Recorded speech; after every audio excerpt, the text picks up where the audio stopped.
السلام عليكم ورحمة الله وبركاته. أهلا وسهلا بكم في حلقة جديدة من قناتكم. عمركم سألتم نفسكم إيه هو أضخم حيوان بيمشي على الأرض؟ إيه هو المخلوق العظيم ده اللي بيفهم ويحس زينا؟ النهاردة هنطلع سوا في رحلة استكشافية في عالم الفيلة، المخلوقات الجامدة دي اللي جواها حكايات وحاجات غريبة. استعدوا بقى عشان هتتصدموا، بس قبل ما نبدأ ما تنسوش تعملوا لايك وسبسكرايب للقناة عشان يوصلكم كل جديد. يلا نبتدي.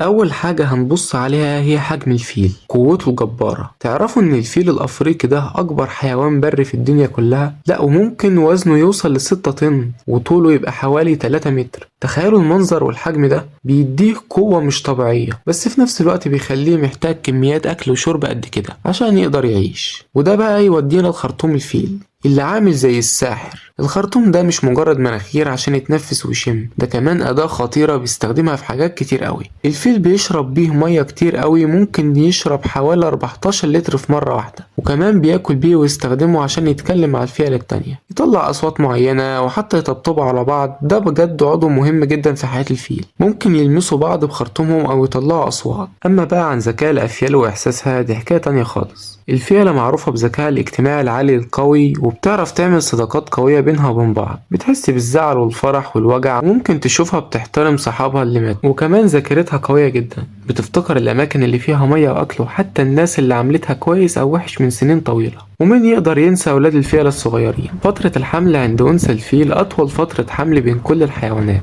بتقعد حوالي 22 شهر. ولما البيبي الفيل بيتولد بيكون قادر يقف ويمشي على طول بعد وقت قليل جدا، ويفضل لازق في أمه سنين طويلة يتعلم منها كل حاجة عشان يعرف يعيش. العلاقة بين الأم والولد بتكون قوية ومؤثرة قوي. في آخر جولتنا النهاردة عرفنا إن الفيلة مش مجرد حيوانات ضخمة، دي كائنات حية ذكية واجتماعية وليها دور مهم وقوي في البيئة. لما نفهم ونقدر المخلوقات الحلوة دي هنقدر نحافظ عليها ونخليها موجودة للأجيال اللي جاية. شكرا لكم على المشاهدة، ومتنسوش تعملوا لايك للفيديو وتشتركوا في القناة عشان تشوفوا كل جديد. أشوفكم في حلقة تانية. سلام.